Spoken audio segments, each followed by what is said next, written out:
Bonjour, rebonjour à toutes et tous pour cette deuxième heure de cette quatrième journée de cette université d'été. Alors, nous avons le plaisir d'accueillir maintenant, à cette heure-ci, Thomas Pagotto, alors qui nous parle depuis l'Ardèche, mais qui est en poste à Moanda, au Gabon. Gabon, Mm. et qui va nous parler des sciences participatives avec sa classe. Voilà, je te laisse la parole, je te laisse te présenter et je te donne la parole. Merci Thomas.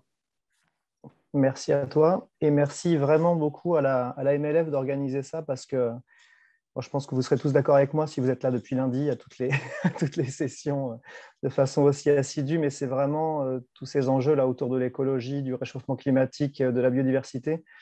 Moi, j'ai l'impression qu'on devrait enseigner que ça parce que c'est tellement crucial et c'est tellement pas pris suffisamment au sérieux par les décideurs que j'espère vraiment que les futurs décideurs qui sont dans nos classes aujourd'hui pourront s'en emparer parce que moi, c'est quelque chose qui me préoccupe beaucoup.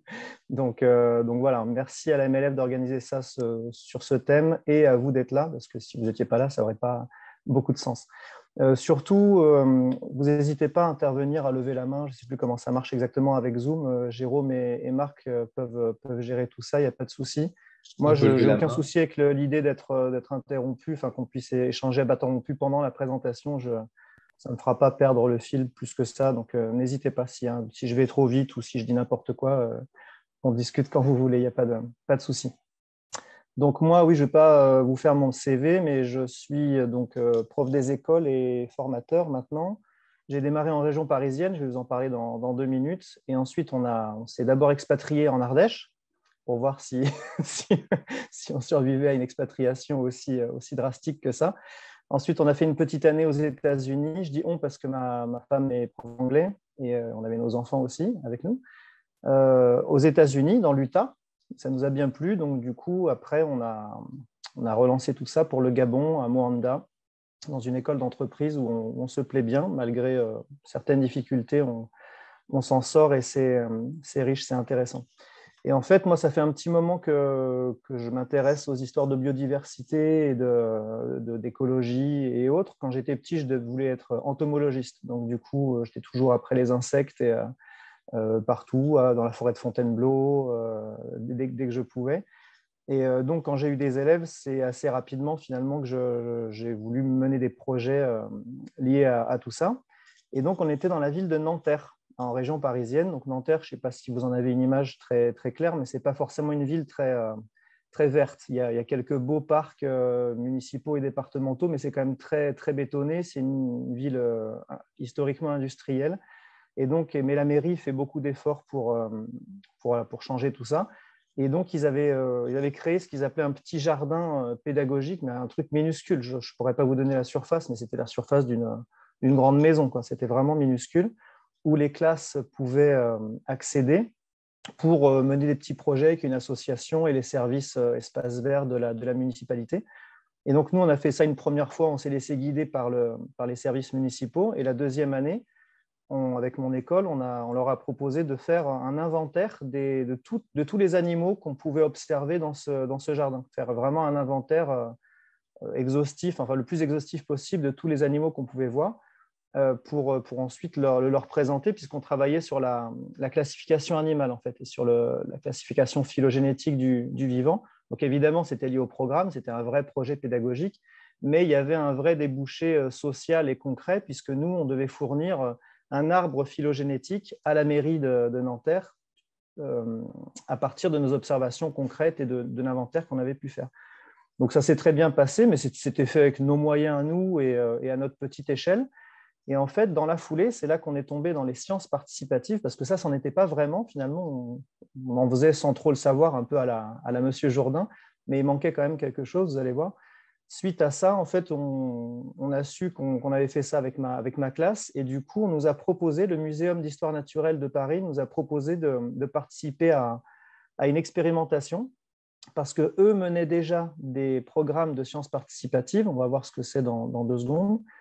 Et ils voulaient voir si ça pouvait être ouvert aux établissements scolaires, parce que jusque-là, c'était ouvert simplement aux citoyens, aux individus ou alors aux structures scientifiques, mais pas aux établissements scolaires et surtout pas aux établissements primaires. Donc, du coup, vu que nous, on était bien branchés là-dessus et qu'on avait fait quelque chose qui s'en approchait un petit peu, ils nous ont proposé d'être classe pilote, comme ils disaient à l'époque, là, pour expérimenter, pour tester, voir si c'était faisable, si des enfants de cycle 3 étaient capables de suivre un vrai protocole scientifique et si on était capable de faire remonter tout ça au muséum comme prévu. Donc, je vois le chat qui s'affiche en même temps, c'est ce qu'on appelle aussi arbre de parenté. Oui, oui, c'est ça. C'est qui est le plus proche parent de qui. On parle de l'arbre phylogénétique, là j'imagine, je n'ai pas vu les messages précédents. Et voilà, c'est ça, c'est qui est le plus proche parent de qui. C'est comme ça qu'on enseigne la classification animale et végétale d'ailleurs aujourd'hui, à partir des caractères précis des êtres vivants. Donc du coup, je vais partager mon écran. Je vais essayer juste, donc le plan en gros de l'intervention, on deux minutes sur ce que sont les sciences participatives. Ensuite, je vous présente 2 protocoles très concrets et très bien cadrés, un qui existe en France et un qui existe aux États-Unis, où vraiment vous êtes guidé, il suffit de suivre le flow et vous arrivez à bon port normalement. Ensuite, je vous parlerai d'autres pistes possibles si vous avez des partenaires à proximité dans vos pays respectifs. Et puis après, on verra ce qu'on peut faire si on n'a rien de déjà prêt, de pré-mâché. On peut aussi prendre des initiatives et ça fonctionne très bien aussi. Et puis, on échange quand vous voulez, mais sinon, on se garde un moment à la fin pour ça. Donc, les sciences participatives, pourquoi on appelle ça comme ça? Bon, c'est pas plus compliqué que ça, mais quand même, il faut quand même préciser certaines choses. Donc, l'aspect scientifique, il est important. Ce n'est pas parce que vous classez ça en sciences dans votre enseignement que ce sont des sciences participatives.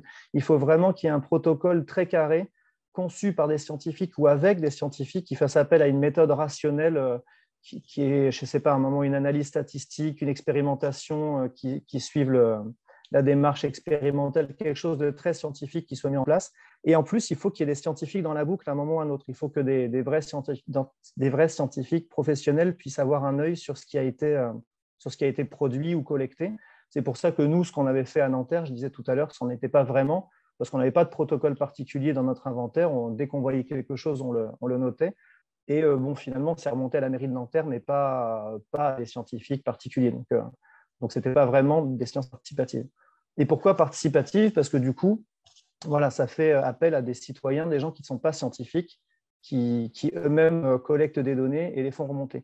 Alors, ça a l'air super altruiste comme ça, mais en fait, il faut savoir qu'à la base, c'est quand même né parce que les chercheurs n'avaient plus assez de budget pour envoyer des scientifiques sur le terrain. Donc, c'est aussi pour ça, entre autres, qu'ils ont ouvert les protocoles aux citoyens pour faire remonter des données, parce qu'en fait, la recherche publique n'avait plus assez d'argent et n'a toujours pas assez d'argent pour collecter des données massivement avec simplement les scientifiques salariés par les institutions. Donc ça, il faut le savoir aussi, c'est important. Donc voilà ce que sont les sciences participatives. Donc voilà, encore une fois, nous, ce qu'on avait fait, ça n'en était pas vraiment, mais le protocole auquel on a adhéré, avec le muséum, évidemment, là, on était vraiment dans le cadre officiel des sciences participatives, puisqu'on a adhéré à un observatoire qui est là. Alors là, on est sur le site de Viginature. Donc, c'est un site qui centralise plein de protocoles et d'observatoires différents. Donc, il y en a sur les oiseaux, sur les chauves-souris, je vous en reparlerai tout à l'heure, et les escargots.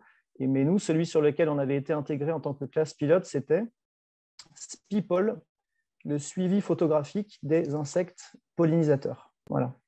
Donc, c'était très simple. Il y a un petit schéma du protocole là. Vous voyez toujours, je crois qu'il y avait un petit décalage, mais vous voyez le petit schéma, les six dessins là? On les voit parfaitement, merci Thomas. Super.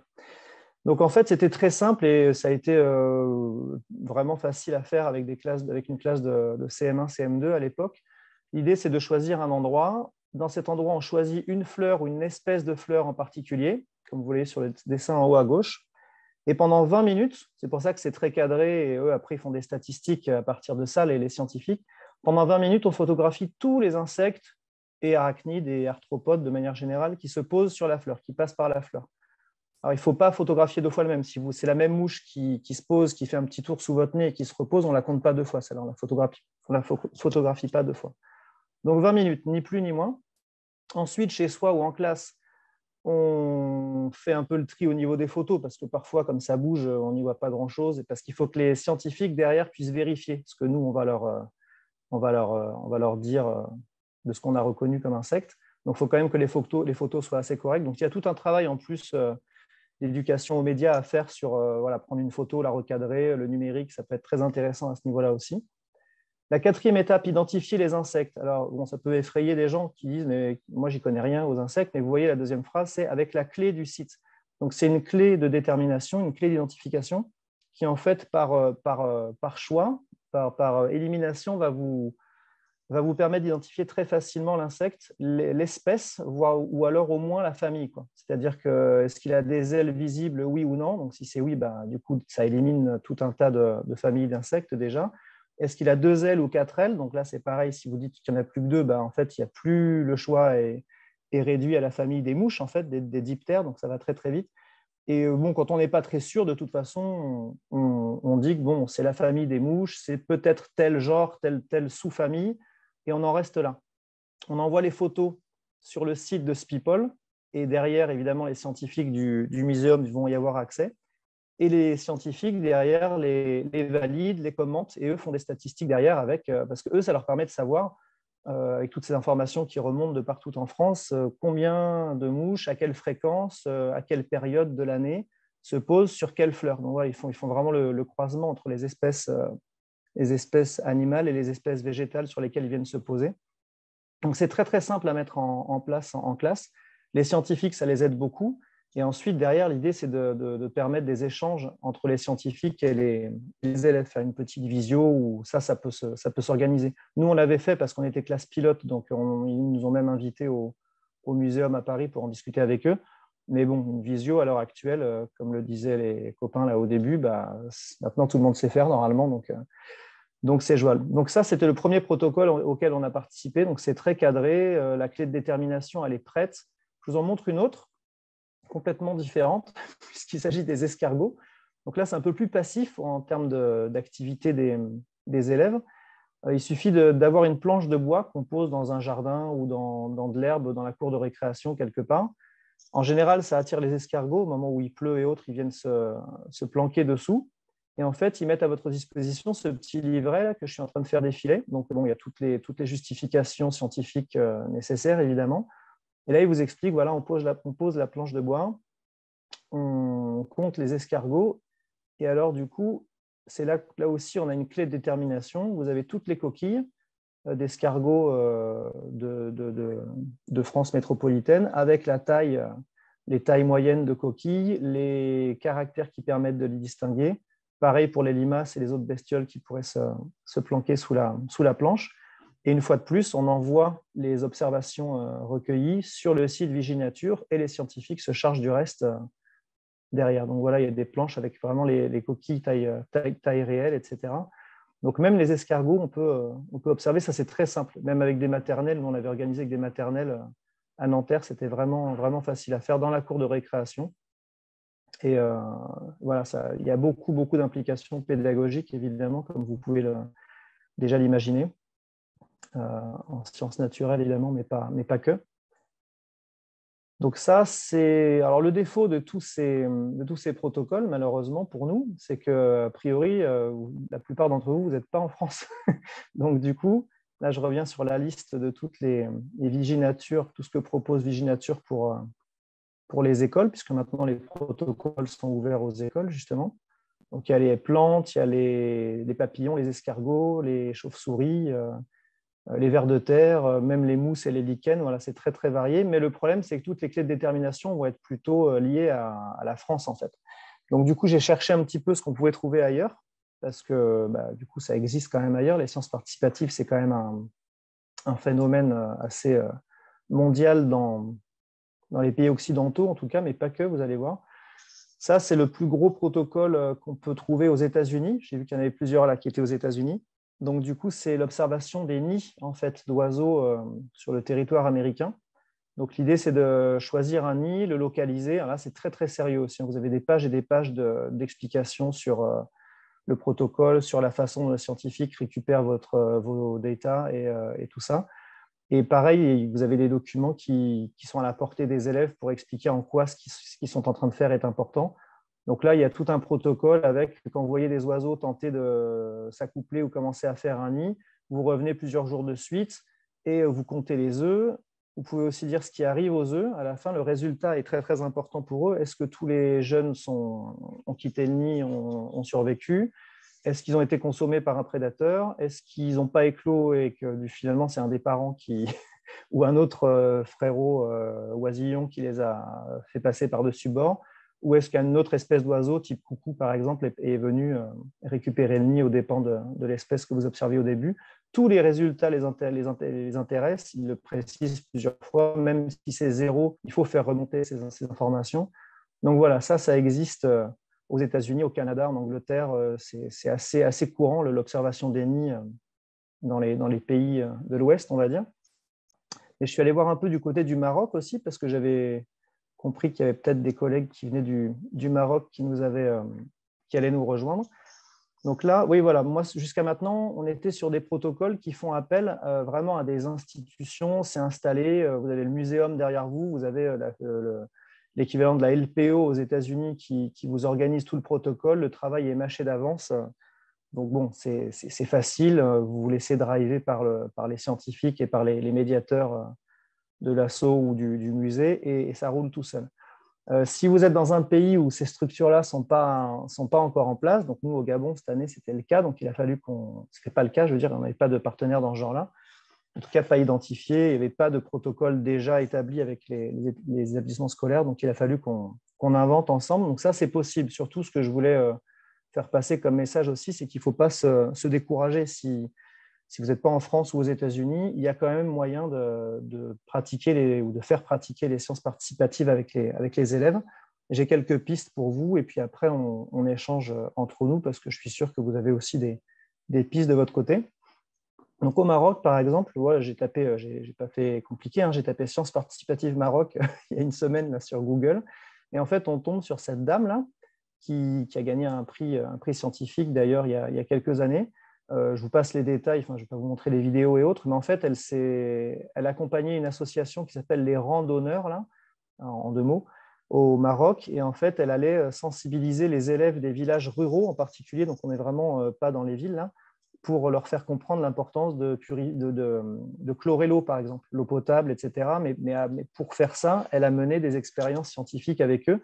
Donc là, on est dans une autre dimension des sciences participatives. Ce n'est pas les sciences participatives pour collecter statistiquement des données, du data et faire remonter tout ça à des scientifiques, c'est plutôt aller faire participer des enfants à des expériences scientifiques sur le terrain pour les sensibiliser à quelque chose, mais que vraiment ils mettent la main à la pâte, comme on dit, avec l'association qui porte le même nom en France aussi. Donc voilà, c'est une démarche possible aussi. On n'est plus tout à fait dans le même objectif, mais voilà, elle a fait des dizaines et des dizaines d'écoles en quelques années. Et a priori, ça porte ses fruits. J'ai trouvé ça intéressant, donc c'est pour ça que je voulais le partager avec vous. Une autre piste que j'ai trouvée pour le Maroc, c'est cette association-là, parce qu'en fait, ils ont fait des échanges en visio. Alors, je crois que c'était plutôt pendant le Covid, donc il n'y a pas eu grand-chose de physique de fait, mais ils ont échangé avec justement des aventuriers en France ou des structures comme ça en France à travers Erasmus et autres. Et en fait, voilà, il y a des structures, des jeunes qui s'intéressent à la biodiversité, qui ont des compétences scientifiques, qui sont liées à des universités. Donc, en fait, ça, c'est clairement des partenaires potentiels pour mener des projets de sciences participatives. Il ne faut surtout pas hésiter à contacter ce type de structure si ça existe dans le pays où vous enseignez. Ce qui m'amène à ce qu'on a fait cette année avec les collègues du collège de Mwanda à côté de mon école.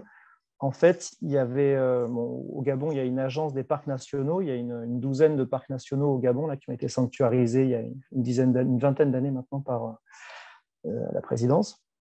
Et du coup, on a contacté un chercheur lié à ces parcs nationaux et on lui a proposé justement un protocole de sciences participatives de collecte d'arthropodes, d'insectes terrestres. Donc, c'est des collègues, je sais, pour ceux qui ont fait toute la semaine, j'ai 2 collègues normalement qui sont intervenus lundi. Il me semble que c'était la première session de l'université d'été. Tu me diras si je me trompe, Jérôme. C'était Estelle et Priscilla là, qui sont au collège à côté de nous à Mwanda. Et donc voilà, ils ont fait appel à des scientifiques de l'université de Franceville à côté de chez nous qui sont venus expliquer proposer un protocole scientifique aux élèves de 3e. Ils ont fait des sorties sur le terrain pour collecter des insectes et des bestioles à partir du protocole scientifique. Quelque chose de très simple, hein. Vous mettez un verre sur le sol avec une assiette par-dessus et au bout d'une heure ou deux, vous venez voir ce que vous avez récupéré comme insectes et vous les comptez, vous les classez. Donc, ça ressemble un peu à Speeple, sauf que ce n'est pas des insectes pollinisateurs, c'est simplement les insectes qui sont au niveau du sol. Et après, ils ont analysé les résultats, ils sont allés directement au laboratoire de Franceville là, de biologie pour identifier les insectes avec les chercheurs et en tirer des conclusions scientifiques. Et en gros, l'idée, c'était que finalement, à cause du réchauffement climatique, paradoxalement, au Gabon, il va pleuvoir plus qu'aujourd'hui, de plus en plus. Il va y avoir de plus en plus de pluie. Et donc, du coup, les savanes, non, les forêts vont gagner sur les savanes. J'inverse peut-être, il faudra que je redemande aux collègues. Je crois que c'était assez contre-intuitif. Et du coup, les insectes qui vivent dans tel milieu vont l'emporter sur les autres parce que leur milieu se propage à cause du réchauffement climatique et des précipitations.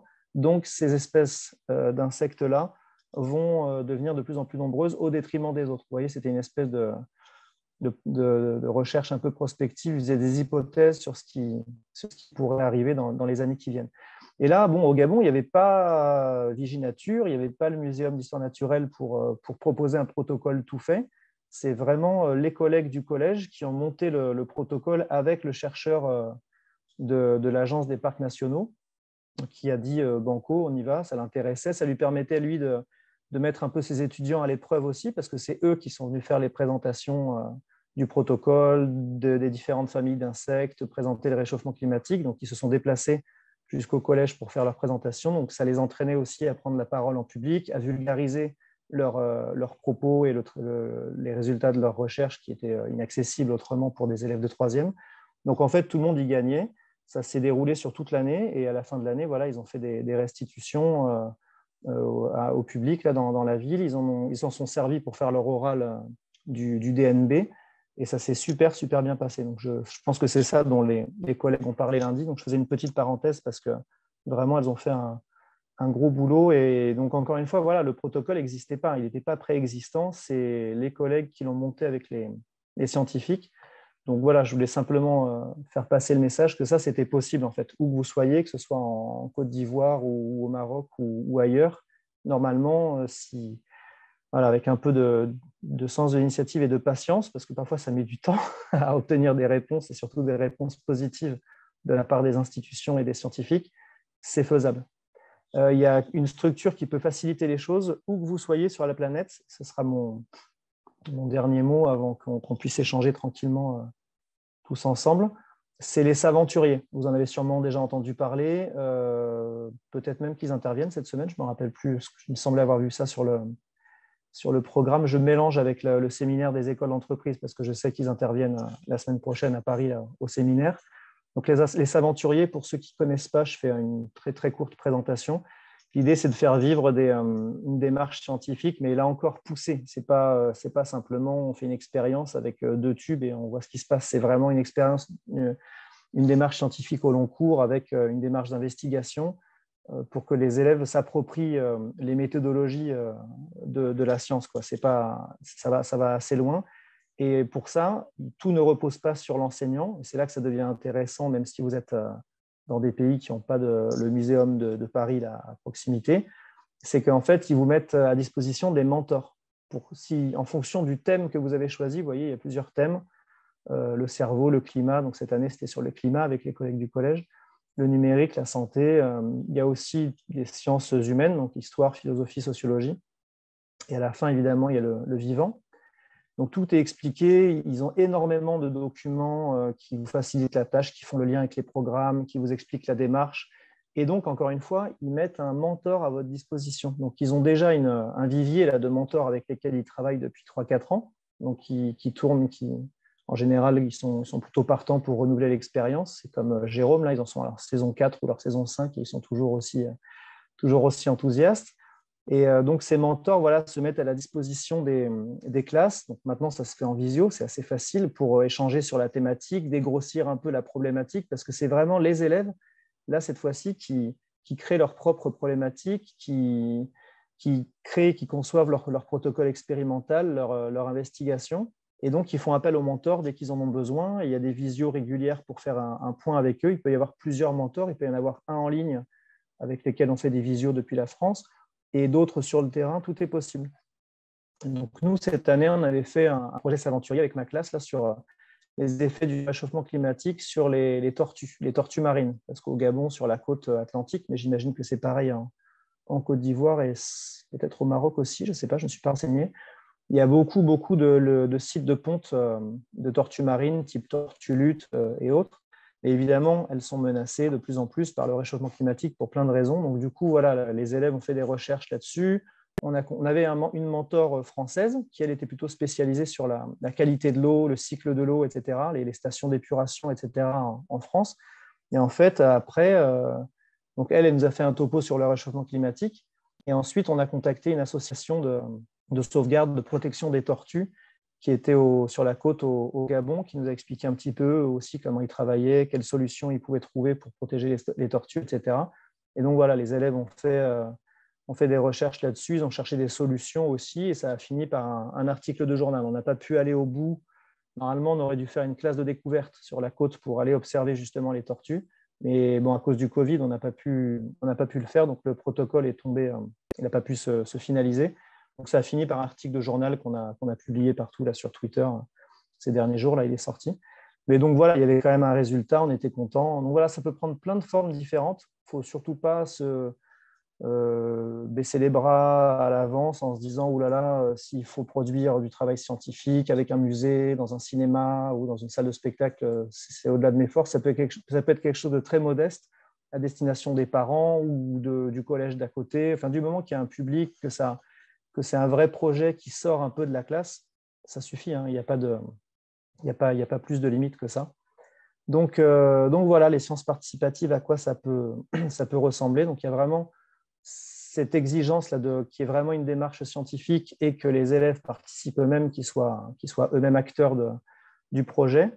Mais à part ça, il n'y a pas plus de contraintes que ça. Et la seule limite, c'est votre enthousiasme et votre imagination et la bonne volonté des partenaires que vous pourrez contacter, parce que parfois, c'est très, très compliqué de monter des partenariats un peu sérieux et pérennes.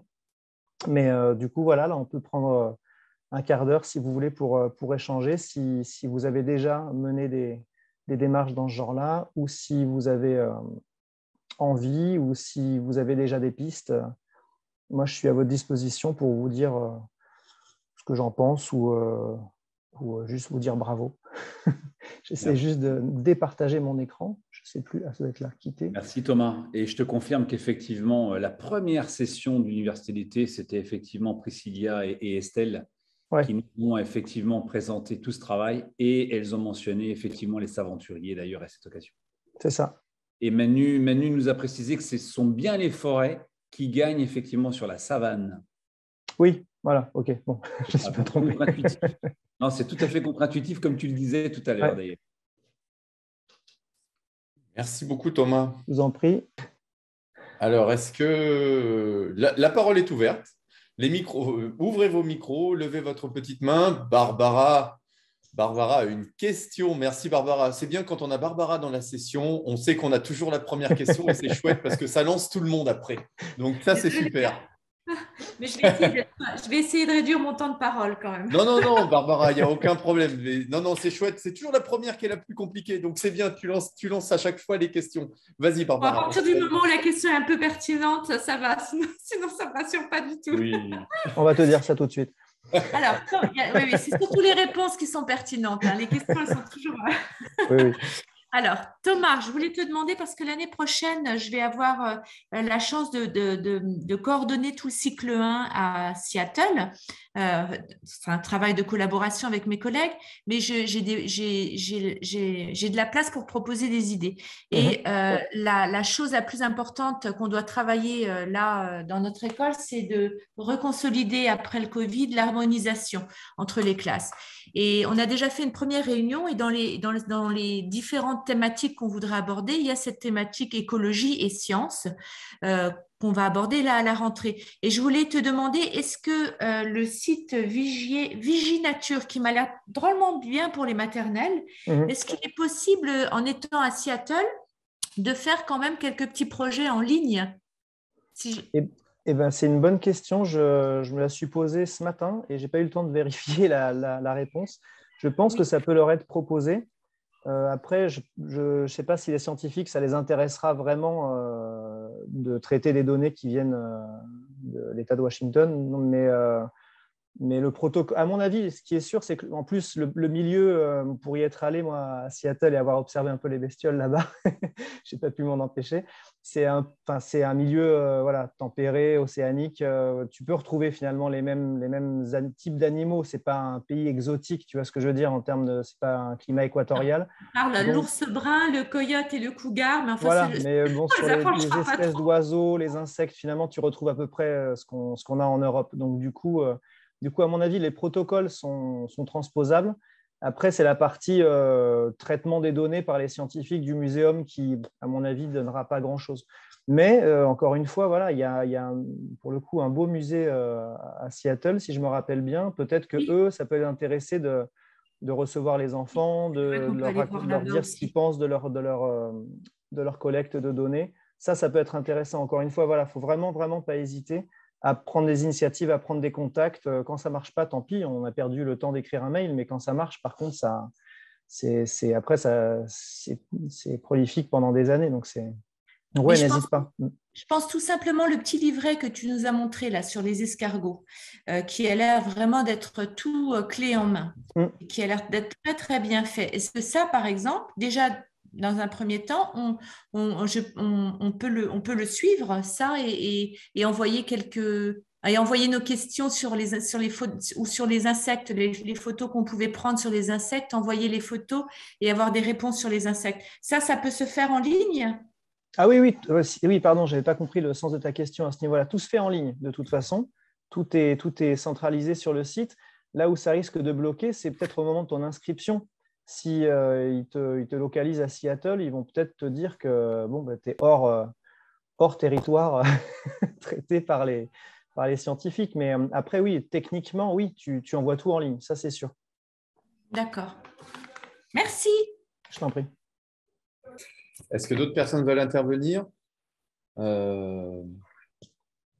Alors, Camille nous dit qu'ils font des stats par académie en plus. Camille qui est en train actuellement, donc elle ne peut pas forcément prendre la parole. Ah, si, non, Camille. mais je suis arrivée. C'est parce que le train t'es arrivé, pardon. Le train avait du retard sur l'horaire de Thomas. Il ne s'était pas calé à la SNCF. Mais non, c'est bon, depuis j'ai changé. Mais ouais, ils font des statistiques sur le nombre de classes par ACAD et ils présentent les classes sur le territoire métropolitain. Moi, j'avais voulu regarder ça plus en profondeur, Barbara, et puis finalement, en étant à l'étranger, j'avais laissé de côté un petit peu. Mais après, moi, j'étais au Liban. Sans doute que vers Seattle, il y a des super projets de la sorte. Oui, je pense. Je pense vraiment qu'aux États-Unis, il y a moyen de trouver des protocoles du même genre. Là, j'ai pris l'exemple des nids d'oiseaux, mais il y en a d'autres, c'est à peu près sûr. Et s'il n'y en a pas, encore une fois, rien n'empêche de monter son propre protocole sur place. C'est pour ça que j'ai un peu insisté là-dessus, parce que je me doutais que voilà, on est tous un peu hors de France durant l'année scolaire, mais rien n'empêche de monter son propre protocole. Ça les arrange en plus, hein. C'est ce que je disais au début, les scientifiques ils croulent sous le travail, ils sont de moins en moins nombreux et du coup, mais encore une fois, voilà, c'est pour ça qu'il ne faut pas faire ça n'importe comment et qu'il y a vraiment un protocole à mettre en place parce que si vous leur faites remonter des informations n'importe comment, parce que lundi on a vu une mouche et mercredi on a vu une guêpe, ça ne les intéressera pas. Ils veulent savoir à quelle heure précisément, sur quel type de fleurs, combien de fois, et puis cette durée de 20 minutes, elle est importante aussi pour ça. Parce qu'après, eux, ils extrapolent, si vous voulez. À partir de ces 20 minutes-là, ils font des moyennes et des statistiques. Ça, c'est leur part du travail. Et justement, il y a une super question ici de la part de Christine qui dit « Est-ce que les organisations font des retours des recherches aux écoles ?» Oui, ça dépend un peu sur qui tu tombes, j'ai envie de te dire. Mais c'était arrivé une fois, je me souviens qu'on n'ait pas trop de retours et il a suffi qu'on réclame pour que ça revienne finalement. Parfois, ils sont tellement débordés que voilà, ils traitent les données entre deux autres travaux ou publications ou sorties sur le terrain et ils nous oublient un peu. Moi, je me souviens qu'on avait relancé une fois que ce n'était pas ma classe, on avait transmis ça à une autre classe et ils étaient un peu déçus parce qu'eux n'avaient pas eu de retour alors que nous, oui. Donc, on a relancé et puis ça, c'est possible aussi. Ouais. Et on voit bien tout l'intérêt du feedback en général. Là, c'est un feedback justement qui est très précieux pour les élèves parce qu'il est aussi à la lumière de l'investissement dont ils ont fait preuve. Bien sûr. Oui, puis c'est un feedback par des scientifiques en plus. Donc ça aussi, c'est pareil. Ce n'est pas le prof, ce n'est pas les parents. Encore une fois, voilà, on parle d'un vrai projet pédagogique au sens propre, en tout cas au sens où moi je l'entends. C'est-à-dire qu'il y a d'autres interlocuteurs de la vraie vie, de la vraie société et qui leur font même des retours. Et ça, c'est important aussi. C'est le genre de petit truc qui peut tout changer dans la scolarité d'un enfant. Il ne faut pas le négliger. Voire même susciter des vocations. C'est ça. Je n'ai pas osé le dire, mais c'est ça.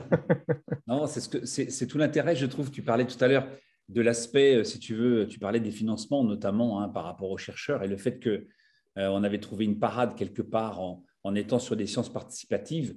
Et ce que je trouve quand même assez incroyable, c'est que partant de ce constat-là, on arrive à développer une espèce de conscience sociétale autour de ces enjeux-là en faisant participer les gens. Alors, quand je dis les gens, c'est les citoyens. Ça peut être des grands, ça peut être des plus petits, dans les écoles, comment on associe tout le monde.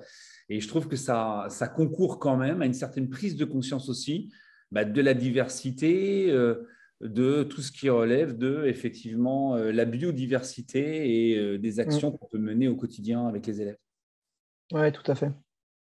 Petit message de Christine. Saurais-tu nous donner des exemples de sciences participatives autres qu'en biologie? Ah oui, bonne question.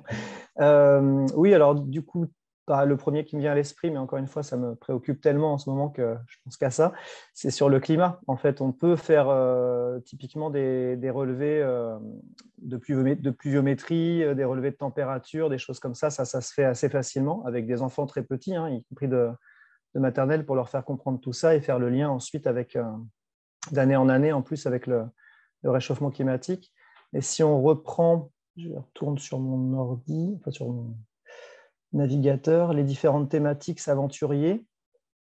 Oui, du coup, voilà, il y a le climat, ça c'est assez simple à faire. Le cerveau, je n'ai jamais trop creusé ce qu'il faisait de ce côté-là. La santé, voilà, il y a, dans les thématiques sur la santé, par exemple, ça peut être intéressant. Sur l'alimentation, est-ce que là, ils ont une problématique, est-ce qu'ils proposent des problématiques en plus des pistes? Est-ce que l'alimentation peut rendre plus performant? Est-ce que c'est vrai que manger de la soupe aide à grandir? Ce genre de problématiques-là. En sociologie, bon là, ce serait peut-être plus pour les plus grands.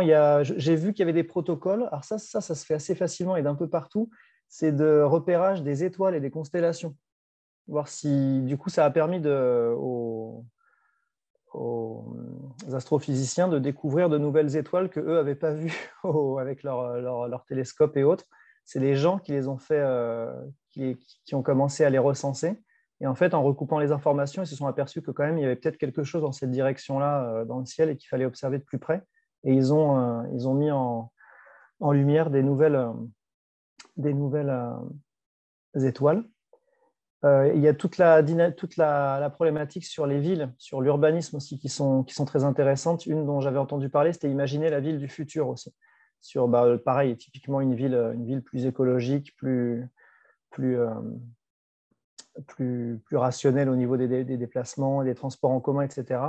Et là, tiens, ça c'est pour Camille. Que se passera-t-il si la ville de Beyrouth devient de plus en plus peuplée? Ça, c'est une problématique proposée par les aventuriers. Donc, parce qu'une des fondatrices est d'origine libanaise. Oui, c'est Ange Ansour, oui, bien sûr. On avait déjà parlé. Donc, forcément, c'est une problématique qui la touche, effectivement. Donc, oui, non, c'est très, très, très varié. Moi, je vous encourage à aller voir le site des Saventuriers. En plus, ils sont plus ou moins partenaires officiels